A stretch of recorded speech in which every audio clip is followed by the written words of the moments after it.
संगम नमामि संगम नमामि संगम नमामि। मैं सविता अम्बेडकर आज जनपद बिजनौर में समण संघ की एक दिवसीय संगति का आयोजन किया जा रहा है और मैं और मेरा परिवार समण संघ से शुरुआत से ही जुड़ा हुआ है। मैं अपना अनुभव बताना चाहूंगी कि समण संघ में जुड़ने से पहले मैंने भी कई संगठनों में कार्य किया। कम से कम 2 संगठनों में, आरक्षण बचाओ संघर्ष समिति और राष्ट्रीय बौद्ध महासभा। लेकिन संगठनों में कार्य तो किया, लेकिन संगठनों का जितना रिजल्ट आना था उतना नहीं आ पाया। तो इसलिए जब समण संघ के बारे में हमने जाना, इसका कॉन्सेप्ट सुना तो बहुत अच्छा लगा। और सबसे अच्छी बात इसमें यह थी कि जब हम संगठनों में जुड़ते हैं तो हम पारिवारिक तौर पे नहीं जुड़ते हैं, हमारा परिवार उसमें कहीं पीछे छूट जाता है। और समण संघ जो है हमेशा परिवार को साथ लेके चलता है। आपके घर के बच्चे से लेके बुजुर्गों तक इसमें जुड़ते हैं और जितनी भी इसकी संगतियां होती हैं सारी पारिवारिक संगतियां होती हैं, परिवार मिलन संगतियां होती हैं। तो जब 2021 से हम लोग इससे जुड़े तो हम लोगों ने लगातार, जब से इसकी संगतियां नेशनल हो रही हैं, अलग अलग राज्यों में जाके हो रही हैं, जैसे कि अभी नागपुर में हुई थी, तो ज़्यादातर कोशिश यही रहती है कि समण संघ की सभी संगतियों को हम लोग अटेंड करें, क्योंकि हर जगह कुछ ना कुछ नया सीखने के लिए मिलता है। तो जितनी भी ये संगतियां आयोजन की जा रही हैं समण संघ की, उसका उद्देश्य यही है कि जुड़ना और जुड़ना। समण संघ कोई नया संघ नहीं है। ये समण शब्द जो हम देखते हैं ये हमारा पुरातन संघ है, जिसे हम पहले श्रवण के नाम से जानते थे, उसे पाली भाषा में समण कहा जाता है। तो यही पुराना संघ है अपना। और जब हमारे पूर्वज थे वो भी हमेशा पहले इकट्ठा रहते थे। पहले आपने देखा होगा गांव में जब आपके जो दनाल रहती थी, जो आपके बैठकें रहती थी, तो उसमें हम सब लोग शाम को, ज्यादातर हमारे जो बुजुर्ग लोग थे, जो दादा परदादा लोग थे, वो सब इकट्ठा होकर बैठते थे शाम को। तो बस यही कॉन्सेप्ट है समण संघ का कि हम लोगों को इकट्ठा रहना है और अपने परिवार को इकट्ठा रखना है। सबसे पहले समण संघ की शुरुआत अपने परिवार से ही करनी है। पहले अपने भाई को जोड़ें, अपनी बहनों को जोड़ें, अपने ताऊ चाचा को जोड़ें और उसके बाद अपने मोहल्ले को जोड़ें और उसके बाद अपने जिले को जोड़ें। क्योंकि जिसकी संख्या भारी होती है उसी की सबसे ज्यादा हिस्सेदारी होती है। आज हम देखें कि जो ये संघ आया है, इसके जो ये 10 गोल्डन नियम है, ये जो है वो संगठनों में जो बीमारियां होती है ना, ये उनके नियम है। मतलब कि वो जो बीमारियां संघ में ना जाएं उसके लिए नियम बनाया गया है। तो जो इसके 10 गोल्डन नियम है, जैसे कि केवल और केवल समण। तो इस समण संघ में कभी कोई ना कोई बमण नहीं आ पाएगा। बमण की एंट्री इसमें निषेध है, क्योंकि हमने देखा कि जितने भी हमारे पुरानी पार्टियां रही या जितने भी हमारे संगठन बने, उन्हें कहीं ना कहीं डैमेज कर दिया बमनों ने। तो इसलिए संघ ने बमनों की एंट्री बैन कर दी, चंदे का धंधा खत्म कर दिया।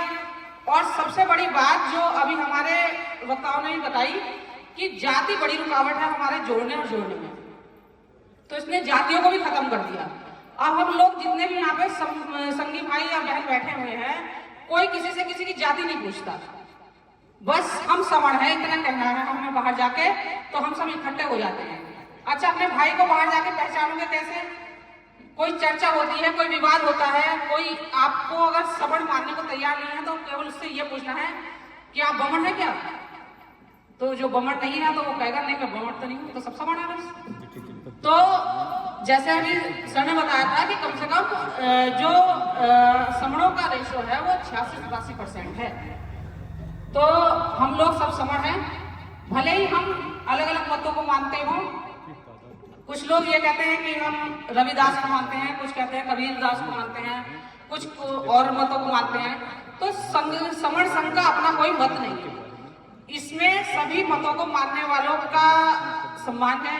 उनका वो आ सकते हैं आराम से और अपने अपने मतों को मानते रहें, कोई बात नहीं। क्योंकि ये जितने भी रविदास हो या कबीरदास हो या और भी जितने हमारे ज्योतिबा फूले हैं, गौतम बुद्ध हैं, ये सब महासमण हैं, सब समणीय हैं। तो इन लोगों ने आपस में एक दूसरे की विचारधारा को ही अपनाया है।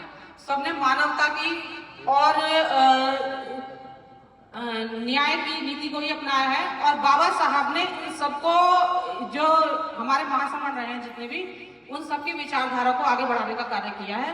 तो हमको, अब बाबा साहब ने भी कहा है कि संगठित रहो, तो संगठित मतलब संघ में रहिए, साथ साथ रहिए, संग रहिए। जब आपके पूर्वज जी मरते हैं तो वो बोलते हैं कि बेटा संग संग रहना, संग संग रहना मतलब साथ साथ रहना। तो संघ की जो महत्व है बहुत ज्यादा है अपने आप में। आप जब इकट्ठा होंगे तो आपके जो विरोधी हैं वो भी आपके ऊपर आग उठा कर नहीं देख सकते। और जरूरत है अपने परिवार की महिलाओं को जोड़ने की, क्योंकि पुरुष तो कहीं ना कहीं मीटिंग में पहुंच जाते हैं। आज मैं देख रही महिलाओं की संख्या बहुत ज्यादा है, तो प्लीज अपने लिए ताली बजा दीजिए एक बार। तो ऐसे ही, क्योंकि जब हम लोग जुड़ती हैं, महिलाएं जुड़ती हैं, तो हमारे बच्चे भी जुड़ते हैं, हमारे बुजुर्ग भी जुड़ते हैं। तो हम लोगों को ज्यादा जुड़ने की आवश्यकता है। और अभी जैसे अंतराज बहन जी ने बताया था कि पाखंड से दूर रहें। हम जितने हमारे खुद के इतने समण हैं, इतने हमारे पर्व हैं, और ये मतलब कि इतनी हमारी सारी प्रथाएं हैं, हम उन्हें फॉलो करें तो यही खत्म नहीं होगी। तो हमें पाखंडवाद से दूर रहना है, अंधविश्वास से दूर रहना है, और समानता, स्वतंत्रता, बंधुता, न्याय की नीति पर चलना है। इसी के साथ बहुत बहुत साधुवाद सर। बहन जी, मैं डॉक्टर JP अम्बेडकर साहब से बहुत ही बढ़िया आवाज में, नारों के साथ, क्योंकि ये थोड़ा सा जोश भर देते हैं सभी संघियों में, तो आमंत्रित करूंगा JP अम्बेडकर। बहुत बहुत साधुवाद।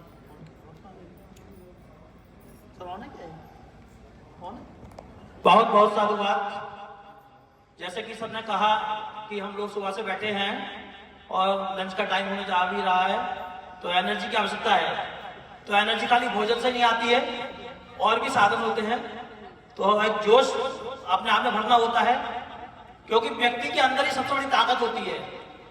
हम स्वयं में इतने ताकतवर हो हैं कि अपनी विल पावर को यदि जगा लें, इच्छा शक्ति को यदि सेलेक्ट कर लें, मन को प्रफुल्लित कर लें, तो आप बड़े से बड़ा काम बड़ा जीवन में कर सकते हैं।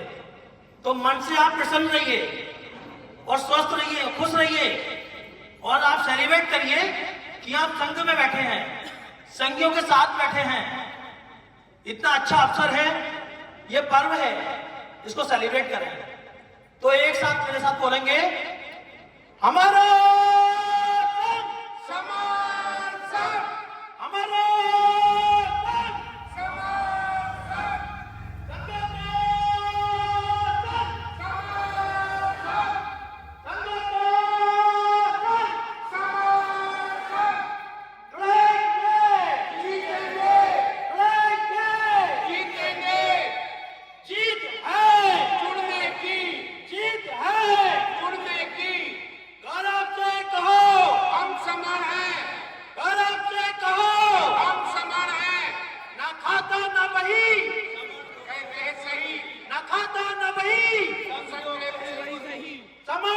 क्या पहचान, ऊंचा माता ऊंची शान, समाज संघ की क्या पहचान, ऊंचा माता ऊंची शान। आवाज दो, हम समान हैं, आवाज दो, हम समान हैं, हमारा समान संघ।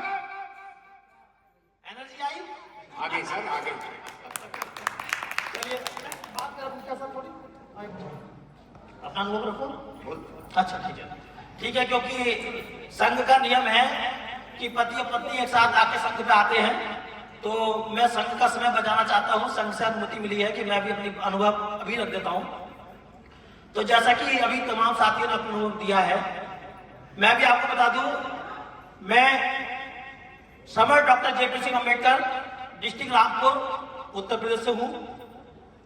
और मैं संघ में आने से पहले तमाम संगठनों में काम किया और पूरे प्रदेश लेवल और देश लेवल पे काम किया, और सैकड़ों की संख्या में बसें दिल्ली, लखनऊ, कहां ले जाने का काम भी मैंने किया, और लाखों रुपए का चंदा जनता से, पब्लिक से लेकर और संगठनों को देने का काम भी मैंने किया, और हमारे साथियों ने भी किया, जम के काम किया। क्योंकि हमारी आदत है जो काम करते हैं 60% करते हैं। तो 10 से 12 साल का एक्सपीरियंस रहा कि जितना भी संगठनों में काम किया, चूंकि बाबा साहब ने कहा था पे बैक टू सोसाइटी करो, तो हम पे बैक टू सोसाइटी के नाम पर लोगों को इकट्ठा करके ले गए, पैसा इकट्ठा करके संगठनों को दे दिया। लेकिन 10 से 12 साल में देखा कि जितना हम काम कर रहे थे उतना ही हमारे हकाधिकार कटते और छटते जा रहे थे, और हम इस बात को समझ नहीं पाए कि आखिर ऐसा हो कर क्या है। हम काम तो इतना कर रहे हैं, लोगों को ले लेके जा रहे हैं, पैसा इकट्ठा कर रहे हैं, लेकिन रिजल्ट क्यों नहीं आ रहा है? लोग इकट्ठा क्यों नहीं हो पा रहे?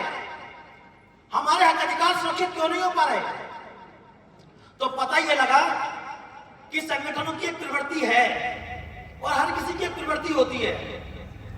जैसे कि तेल और पानी अगर नेचुरल फॉर्म में है तो एक साथ नहीं मर्ज हो सकते, तो वैसे संगठनों का हिसाब देखा कि संगठनों में कोई बीमारी थी, पद प्रतिष्ठा, मंच माला, चंदे का धंधा, ये सब बहुत था। तो हुआ क्या कि जैसे जैसे संगठनों ने काम किया और संगठनों में से ही जो सेकंड नंबर का बंदा था उसने काम किया, तो उसको यदि मंच नहीं मिला तो उसने अपना नया संगठन अलग बना लिया।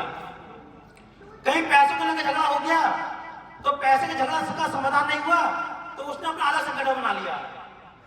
हमने देखा कि हमारे महापुरुष बाबा साहब महासमाज डॉक्टर बी.आर. अम्बेडकर ने कहा था ऑर्गेनाइज रहिए, संघ में रहिए, संग रहिए, लेकिन ये संगठन में तो उल्टा ही हो रहा था।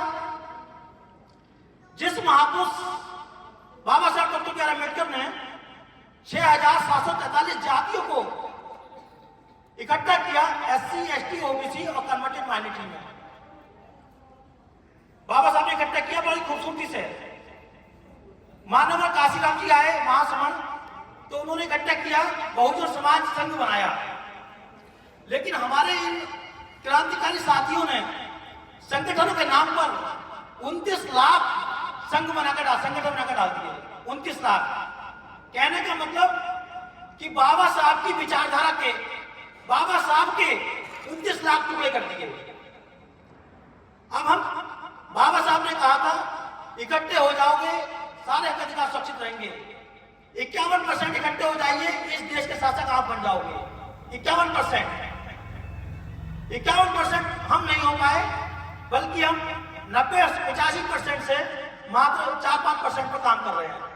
फिर हम कहते हैं हम देश के शासक बनेंगे, हम हुक्मरान बनेंगे, हम देने वाले बनेंगे। हम कैसे बन सकते हैं? पहले हमें अपने महासंघों की माननी पड़ेगी।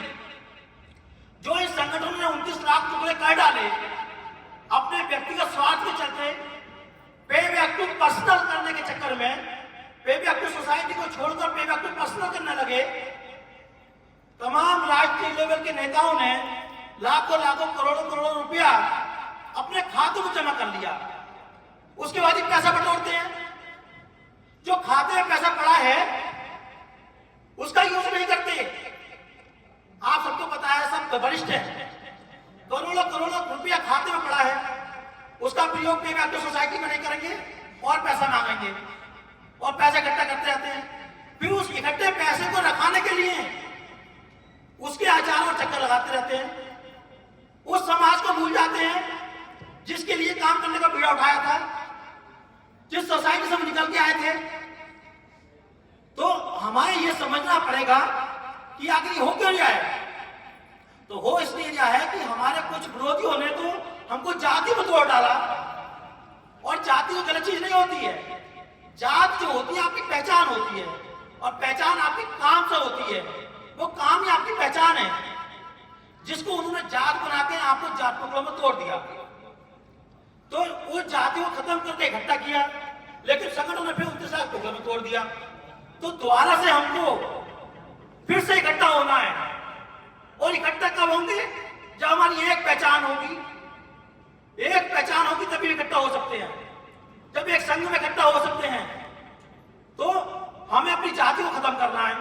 खत्म का मतलब, आज अगर वर्तमान में देख लो तो जो कोई IAS है तो वो उसका काम है, तो वो उसकी पहचान है। कोई CA है तो उसका काम है, वो उसकी पहचान है। कोई डॉक्टर है वो उसकी पहचान है, वो उसका काम है। तो जो काम होता है वो हमारी पहचान होती है। तो ऐसे तो आज की तारीख में करोड़ों करोड़ों जातियां हो गई, कितने प्रोफेशन है, उतनी जातियां हो गई, तो वो टुकड़ों टूट जाए क्या? तो इसलिए जातियों को प्रैक्टिस करना बंद करें और सिर्फ एक मैं सवर्ण हूं, ऐसी पुरातन पहचान, ऐसी अमिट पहचान को हमें पकड़ना होगा कि मैं सवर्ण हूं। हम सब के सब 90% जितने भी हमारे बहुजन समाज के लोग हैं, हम सब के सब अपनी पहचान को सिर्फ सवर्ण बना लें और कुछ नहीं करना हमें। जो साथी जहां काम करता है वहां काम करता रहे, लेकिन सवर्ण के नाम पर हमें इकट्ठा होना है, एक संघ में, एक प्लेटफॉर्म पर। आप पूरी दुनिया में कहीं भी रहिए, लेकिन कोई पूछता है कि आप कौन है, तो आप बताइए कि हम सवर्ण हैं। जब पूरी दुनिया में 90% लोग ये बताएंगे कि मैं सवर्ण हूं, और हर कोई अपने आप को सवर्ण बताएगा, कोई जाति नहीं बताएगा, तो आप एक दिन में ही इकट्ठा हो जाते हैं, एक दिन में। और जब एक बात करेंगे, मैं सवर्ण की बात करेंगे, और जब सबको पता लगेगा कि ये सवर्ण तो 90% हैं, तो सारा का सारा सिस्टम हिल जाएगा। सबकी सब सरकारें आपकी तरफ देखेंगी और आपको कुछ ही मांगने की आवश्यकता नहीं है, सब आपके घर आकर मिल जाएगा। आज जो संगठन वाले कहते हैं ना, ये संघ तो कोई प्रोटेस्ट नहीं करता, संघ तो कहीं ज्ञापन नहीं देता। अरे भाई, जब सत्ताओं में आप हो नहीं, इकट्ठे आप हो नहीं, आपकी सुनेगा कौन? बाबा साहब ने संविधान दिया, संविधान का सिस्टम दिया, जिसकी संख्या सबसे ज्यादा होगी वो संविधान उसके अकॉर्डिंग चलेगा। आप सवर्ण के नाम पर इकट्ठा हो जाइए, एक साथ एक प्लेटफॉर्म पर एक बार वोट कर दीजिए, सारा देश आपका, सारा इंफ्रास्ट्रक्चर आपका, ये संविधान में आपके अकॉर्डिंग चलेगा। तो इस बात को समझने की आवश्यकता है कि हमें इकट्ठा होने की आवश्यकता है। आप इकट्ठा होंगे तब हमें कोई भी स्ट्रगल करना नहीं पड़ेगा, कोई ज्ञापन नहीं देना पड़ेगा, रोड पे आना नहीं पड़ेगा, सब आपको घर बैठा मिलेगा। तो मैं यहाँ पे यही बात कहूंगा, बहुत बातें करने के लिए हमारे बड़े साथी हैं, बस मैं आपसे यही अपील करता हूं कि अपने अहम और अपना बहम और अपना व्यक्तिगत स्वार्थ थोड़ा सा साइड में रख दीजिए और खुले मन से दिमाग की गंदगी को बाहर कर एक बार इस सवर्ण संघ के कॉन्सेप्ट को समझ लीजिए और सवर्ण संघ की पुस्तक को पढ़ लीजिए और सवर्ण संघ के साथ एक बार इस सवर्ण पहचान को, इस अमिट पहचान को अपने साथ आत्मसात कर लीजिए। 101% रिजल्ट आपके हाथ में आने वाला है, इसको रोकने वाला नहीं है। जरूरत है एक साथ आपको जुड़ने की। तो आप अपने मनों को साफ कर लीजिए और मन को साफ कर कर इस संघ में एक बार आ जाइए, संघ में काम करके देख लीजिए। संघ का कॉन्सेप्ट बहुत सुंदर है, लेकिन जब आप आ जाएंगे तो ये संघ आपको हर वो अधिकार देगा जो आपको मिले हैं और सुरक्षित रखेगा और जो मिलने वाले हैं। तो मैं न ज्यादा वक्तव्य करके अपनी बात को यही समाप्त करूंगा। मेरे वक्तव्य में यदि कोई गलती हो गई हो तो मैं क्षमा चाहूंगा। सभी संघ से हो, संघ को संघ नमामि, संघ नमामि, संघ नमामि। धन्यवाद। साधु साधु।